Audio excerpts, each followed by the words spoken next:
Hello awesome people of YouTube, welcome back to another game of Starcraft 2. This is going to be a ZVP, which is going to be Liquid Snute versus MinChul, who as I said before, I'm going to refer to him as MC.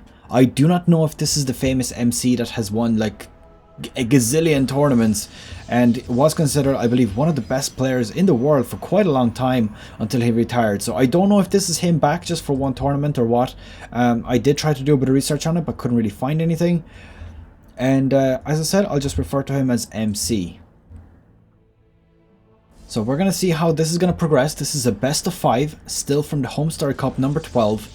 I am casting pretty much all of the day 4 games because obviously that is the most important day when everything is going on, and I'm casting them in order of them being played. So you're going to see basically from the very beginning of day 4 to the end of it until the finals. So it does look like there's an expansion gone out here for Snute. And the question is going to be, is he going to go for a pool or is he going to go for a second expansion from the get-go?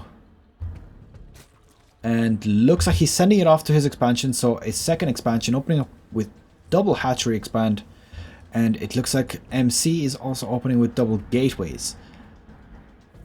So this means that he's going to need to put on quite a bit of aggression at the very beginning, otherwise he's going to fall behind very quickly behind those 3 expansions. He did opt to go for a cybernetics core before a nexus also, and now going for that nexus. Now, a zealot being produced at the very start is... oh, never mind, it does cancel it. As I was saying, very rare to actually bring out a zealot at the beginning because they don't seem to have that much of a use anymore.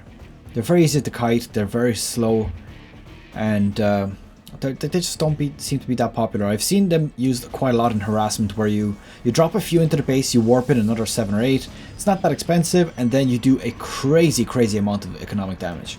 For example, you could snipe out a nexus pretty damn quick with about 8 or 9 zealots.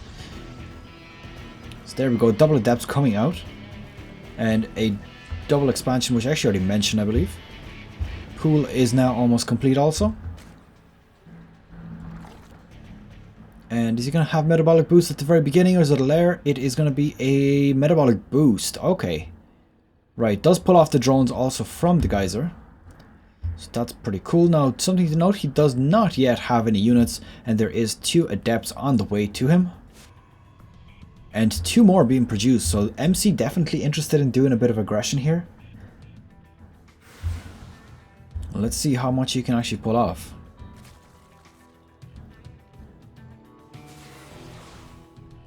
Right, he definitely doesn't want to attack the hatchery anyways. That's not going to really do him much good. Right, using these adepts to the best of their ability, does actually swap them into the base here with psionic transfer. There we go, sends off another one. So now again, it's going to be a difficult decision of whether to attack them or go for their intercept. And there we go, here they are now. Starting to take a little bit of damage. Metabolic boost not quite done yet, so the Zerglings are still having a bit of difficulty with catching up to them. Again, psionic transfer, this time into the natural. This not getting much damage since there's not that many drones. Now these 2 adepts coming in here as well, starting to do a bit of economic damage. Going to be able to pick off quite a lot of workers. These workers also getting picked off here. So 4 total drones gone so far. And they're now in the main base. At this point, metabolic boost has been completed, so these adepts will quickly start to get cleaned up. But how much damage have they done so far? 5 drones and 18 Zerglings for the price of 4 adepts. So not bad at all, I have to say. Not bad. It was more of an army supply, or an army damage rather than the actual economy, which I suppose is okay, but not that great.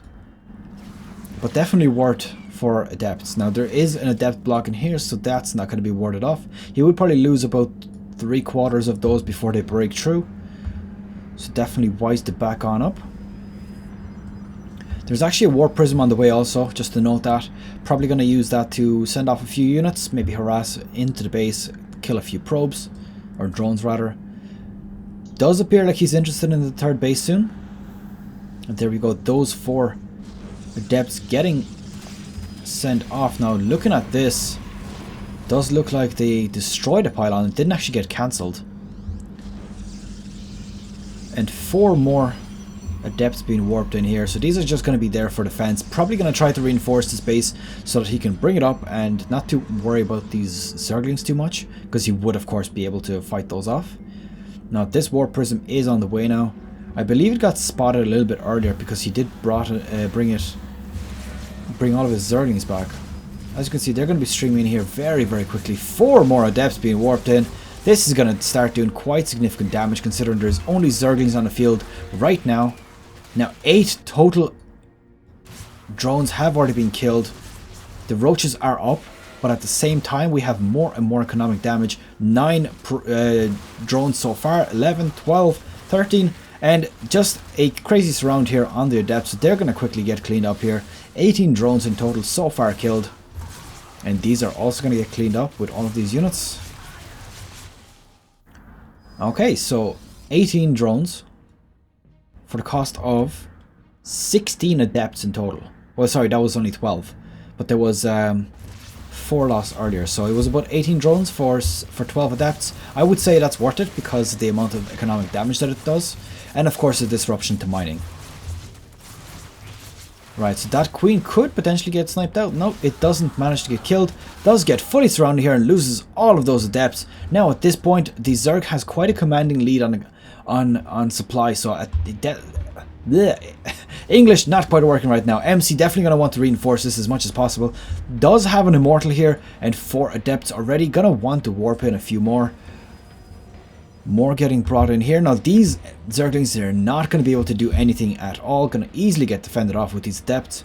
But on the other hand, there's a lot of roaches here. The roaches would definitely take care of this. 1 immortal not going to be enough to defend against them. And let's see, we do have a 5th and 6th gas coming up and a lair at the same time. Are we going to see Mutalisks finally? I've been waiting for Mutalisk play for quite some time.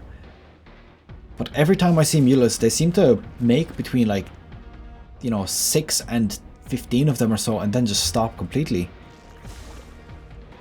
Right, the probe is in here, or the observer. It's going to be able to see everything.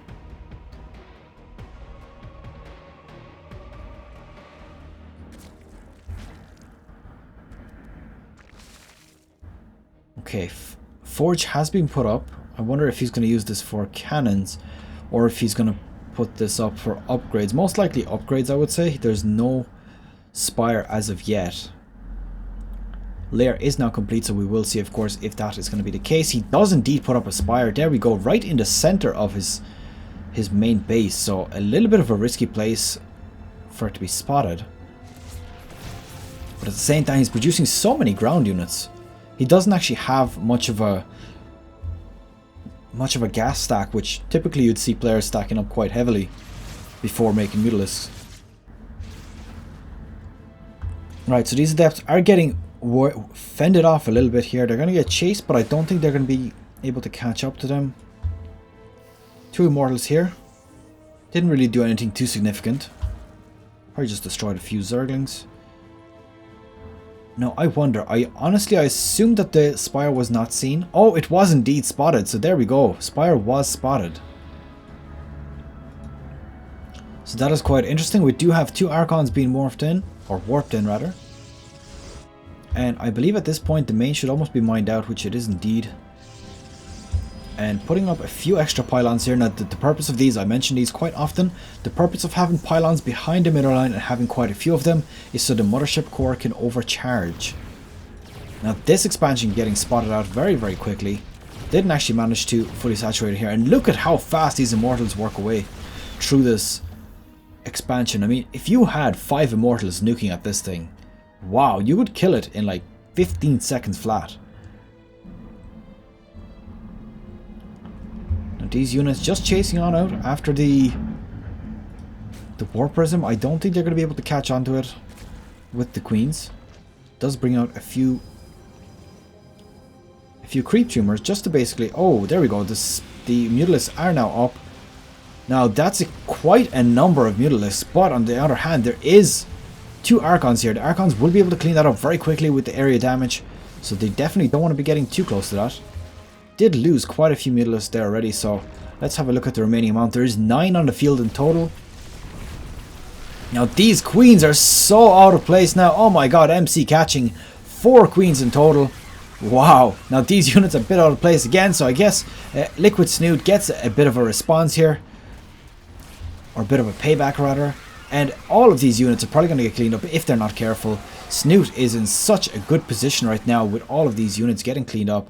And look at the supply difference also. There's about a 30 supply difference between these two players. And I do believe that if Snute plays this out correctly, if he expands once more and brings out further economy, he will be able to do sick damage. But at the moment, even with the mutalisks that he has on the field, he should be able to do a bit of economic harass. Not quite sure why he's fighting an Archon though, because he will be losing a lot of units with that. Now an Overlord blocking an expansion here, I think that MC would be more interested in this expansion, to be honest. Seeing as it's right in his pattern. And the way the Zerg player wants to play right now, he wants to avoid direct conflict. He wants to play with this harassment and just basically do as much background damage as possible. Because if he takes MC on straight, he will lose with the armies. They're just too damn strong. There you go, a lot of Stalkers. There is a total of 5 Immortals here also. So quite significant now. More and more Mutalisks being produced for Snute, which is actually nice. It's exactly what I wanted to get. A Mutalisk playing Zerg. This hatchery gets spotted pretty much straight away as well. The Zealot, I do believe, damages it a little bit faster than it actually builds. As you can see, it doesn't really seem to pass 600 health anymore, which is pretty cool. One Zealot would be able to take that out eventually. And let's see this engage now. There's a lot of units here, a lot of Blink Stalkers. Let's have a quick look at the upgrades. It does look like only one attack for the ground units for the Protoss is avoiding all of those corrosive biles. Does land a few of them there. And wow, the amount of damage going off here is quite significant. Looking at the armies there, MC is starting to pull ahead on, not economy, but supply, simply because of the Blink Micro, being able to recycle the shields on those units. And so many probes have now also been killed, or drones rather. Look at that, 17 drones in total taken out, because he did pull them off from the expansion to basically do as much damage as possible. So at this point, that expansion or that attack was absolutely worth it for MC. He took out so many units, evened out the supply. In fact, he's ahead on supply, and also managed to shut down all of the economy from the second base of Snute. So a few more Ravagers being brought in here. Probably is doing that in response to the fact that there is Stalkers. Stalkers are of course better against armored units than they are against normal units, and as well that if MC decides to bring out more Immortals, the Immortals are not as great versus Ravagers. There we go, does manage to recall these off. That's very, very good play, recognizing that he's not in a great position. These Zealots unfortunately misrallied, getting taken out very quickly, and very little point in running away from so many Zerglings. Now let's have a look at the units that are on the field. It does look like only 5 Mutalisks remaining, so losing a lot of those. Mostly Zerglings as well. A few Archons. There we go. We do have Disruptors coming out. There's one, I believe, being about to be created. So he'll want to get that here before this force engages. Doesn't quite get it there in time. Where is it? It is on the way right now. There is this expansion here also. Not going to be able to do much against this unless he commits fully after these overcharges are done. And there we go, we do have to engage. The Disruptor is in the back. Let's see if he does a huge amount of damage. It is going to be huge! Look at the amount of Ravagers taken out by that disruption. That was huge. I would say about 15 supply just went with that one Purification Nova. A beautiful shot by MC. Wow, very well held off. And this expansion lives to fight another day. Or lives to mine another day is probably more accurate. Missing that Desperate Corrosive Bile. Now the difference in supply right now is about 60. 60 supply in favor of a Protoss player is never a position you want to be in. So this is going to be extremely difficult to fend off. There's only a few Mutalisks remaining, and GG well played has been called by Snute. Very well played to hold on by MC, and I'm super excited to see how this series continues on. Let's move on to game number 2. I bet you thought I wasn't going to show you my scruffy face again at the end of the game. Nope, you were absolutely wrong. That's pretty much it for this game. I hope you've enjoyed it. Click the subscribe button underneath my face and underneath the video if you want, if you're on desktop that is. And if of course you want to follow me on Twitter and Facebook, my details are on the right hand side. Very simple, just / Vaipo Gaming. That's pretty much it. I'll end it here. See you guys in game number 2, where we'll see how the series progresses. Good luck.